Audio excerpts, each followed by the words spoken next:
కాంగ్రెస్ నెల రోజుల పాలన అలాగే జనసమితి మద్దతు మీద మనతో మాట్లాడడానికి ఉద్యమ నాయకులు అటు జనసమితి అధ్యక్షులు ప్రొఫెసర్ కోదండరామ్ని ఆయన అడిగి తెలుసు. సార్ నమస్తే అండి. ఎలా ఉంది సార్ అసలు కాంగ్రెస్ పాలన నెల రోజుల పాలన మీకు ఎలా అనిపిస్తుంది? మంచిగా ఉన్నదనేది నా అభిప్రాయం.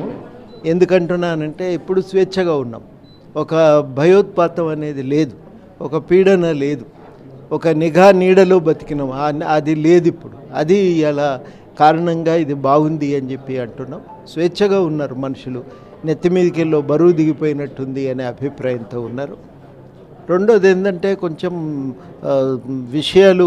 నిర్ణయాలు తీసుకుంటున్న పద్ధతి కూడా బాగుంది. ఎక్కడ కూడా ఏదో తమ అవసరాలను ప్రధానం చేయకుండా ఎట్లయితే పాలన బాగుంటుందనే విషయాన్ని దృష్టిలో పెట్టుకొని నిర్ణయాలు చేస్తున్నారు. అదొకటి బాగుందంటానికి రెండవ కారణం. మూడవది మాట్లాడుకోవటానికి ఒక తవ్వ ఉంది. మినిస్టర్ దగ్గరికి వెళ్తే ఆయన నిర్ణయం తీసుకోగలుగుతున్నారు. ఇదివరకు మాదిరిగా అన్ని ముఖ్యమంత్రి దగ్గరికే పోవాలనేది ఏం లేదు. మంత్రులకు వెళ్ళి చెప్పుకుంటే కూడా ఎంతో కొంత న్యాయం అయితే జరుగుతున్నది. అది మేము చూస్తున్నటువంటిది మూడో కారణం. నాలుగవది ఏంటంటే కొంత ప్రధానం అనుకున్న విషయాల మీద ఇవాళ నిర్ణయాలు జరుగుతున్నాయి, పురోగతి ఉంది.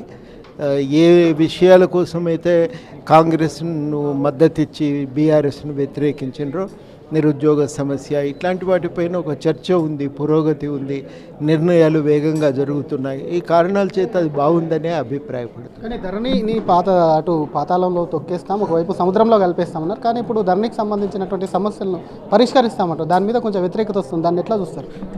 మరి మార్చటం అంటే అర్థం ధరణి మొత్తం అంటే భూమి రికార్డ్ అంతా పారేస్తారా? పారేయరు కదా. అది టీఆర్ఎస్ చేసిన తప్పుడు ప్రచారం. అది అట్లా ఉండదు. అది ధరణిని నడుపుతున్న పద్ధతిని సరిచేయటం అంటే మొట్టమొదట సాఫ్ట్వేర్ ఇంతవరకు ప్రైవేట్ కంపెనీల చేతుల్లో ఉండే, ఆ సాఫ్ట్వేర్ కూడా ఇష్టానుసారంగా రికార్డులను మార్చడానికి అవకాశం కలిగించింది. ఆ రెండింటిని సరిచేసే విధంగా ఒక మంచి ప్రభుత్వం నియంత్రణలోనే ఒక మంచి మెరుగైనటువంటి, ఎవరు పడితే వాళ్ళు ఏళ్ళు పెట్టడానికి ఆడ అవకాశం లేని సాఫ్ట్వేర్ రావాలి. రెండవది ఏంటంటే తప్పులకు పరిష్కారం. ఆ పరిష్కారం కూడా గ్రామ స్థాయిలో ఎటువంటి మళ్ళా అదనపు రుసుములు కట్టవలసిన అవసరం లేకుండా గ్రామ స్థాయిలో చూపించాలి. ఇది రెండవది.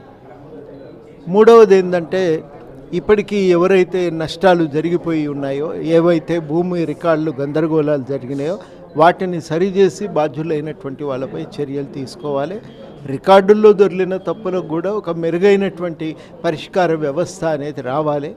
వీటిని మనం కోరుకున్నాం. దాన్ని మార్చడం అంటే ఈ అర్థంలో ధరణిలో ఒక మార్పులు తీసుకురావటం, ఆ మార్పుల కోసం ప్రయత్నం జరగటం. అందులో కోదండరెడ్డి లాంటి వాళ్ళు, సునీల్ లాంటి వాళ్ళు ఉన్నారు కాబట్టి అందరు కూడా వెళ్ళి తమకు తోచిన అభిప్రాయాలు చెప్పుకునే అవకాశం ఉంది. వాళ్ళు కూడా ఇప్పటికే చాలామందితో మాట్లాడి ఉన్నారు కాబట్టి ఏం చేయాలో కూడా వాళ్ళకి తెలుసు. కాబట్టి ఒక మంచి కమిటీ అయితే ఏర్పడింది. ఆ కమిటీ తొందరగా ఒక పరిష్కార మార్గాన్ని చూపించి ధరణిని వాళ్ళు అన్నట్టుగా మార్చగలిగితే చాలా బాగుంటుంది. నిరుద్యోగులు అయోమయంలో ఉన్నారు. ఒకవైపు బోర్డు సభ్యుల యొక్క రాజీనామా, చైర్మన్ రాజీనామా అయితే ఆమోదించింది. కానీ కాంగ్రెస్ వస్తే కొత్త ఉద్యోగాలు వస్తున్నాయి. అసలు నిరుద్యోగులకు ఏం చెప్పాలనుకుంటున్నారు సార్ మీరు? బోర్డు వస్తుంది కదా, ఇంకేం లేదు కదా. వేస్తారు, బోర్డును వేస్తారు.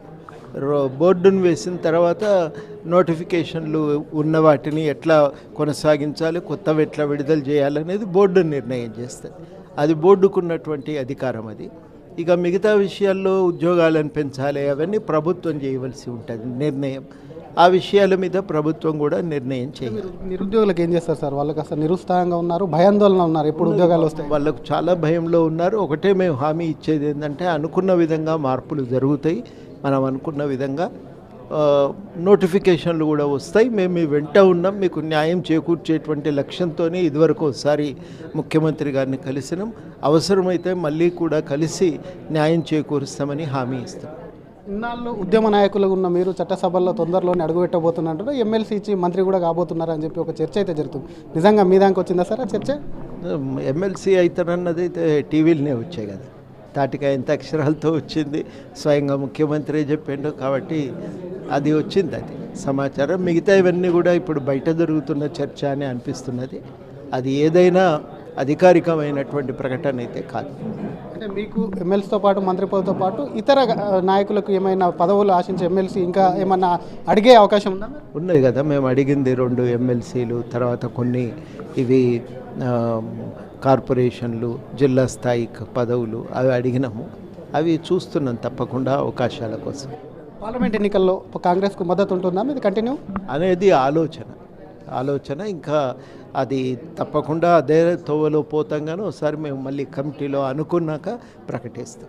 ఒక ప్రొఫెసర్గా మీరు కార్పొరేట్ విద్యా సంస్థలు ఎక్కువైన యూనివర్సిటీస్ కూడా ఉన్నాయి. వాటి మీద ఎటువంటి చర్యలు చేయమని చెప్పి ప్రభుత్వానికి మీరు ఒక దిశానిర్దేశం చేస్తుంది? ప్రైవేటు కాలేజీలు, యూనివర్సిటీలు అది స్కూళ్ళు పోవు, వాటిని కొంత నియంత్రించాలి. కార్పొరేటు వ్యవస్థలపైన ముగుదాడు వేయాలి. తర్వాత వీలైనంత వరకు వాటి పాత్రను తగ్గించాలి. ప్రభుత్వ సంస్థల యొక్క పాత్రను విస్తృతంగా పెంచాలి. మంచి నాణ్యమైన విద్యను ప్రభుత్వ సంస్థల ద్వారా అందించే ప్రయత్నం చేయాలి. ఇది అసలు ఒకవైపు కూడా తనకు ఎమ్మెల్సీకి సంబంధించి మాత్రం చర్చ ఇంకా రాలేదు, వస్తే ఖచ్చితంగా చర్చిస్తామని చెప్పి ప్రొఫెసర్ కోదండరామ్ అంటున్నారు. వైపు పార్టీలో ఉన్న నేతలకు సైతం కూడా పదవులు ఇచ్చేందుకు కూడా కాంగ్రెస్తో చర్చించి పార్లమెంట్ ఎన్నికల్లో కూడా కాంగ్రెస్కు మద్దతుగా ఉంటామని చెప్పి కూడా ప్రొఫెసర్ కోదండరామ్ అంటున్నారు. కెమెరామెన్ విజయ్తో శ్రీధర్, RTV హైదరాబాద్. మరిన్ని వీడియోస్ కోసం ఛానల్ ని సబ్స్క్రైబ్ చేయండి. లేటెస్ట్ అప్డేట్స్ కోసం వాట్సాప్ ఛానల్ ని ఫాలో చేయండి. అండ్ లింక్ డిస్క్రిప్షన్ లో ఉంది.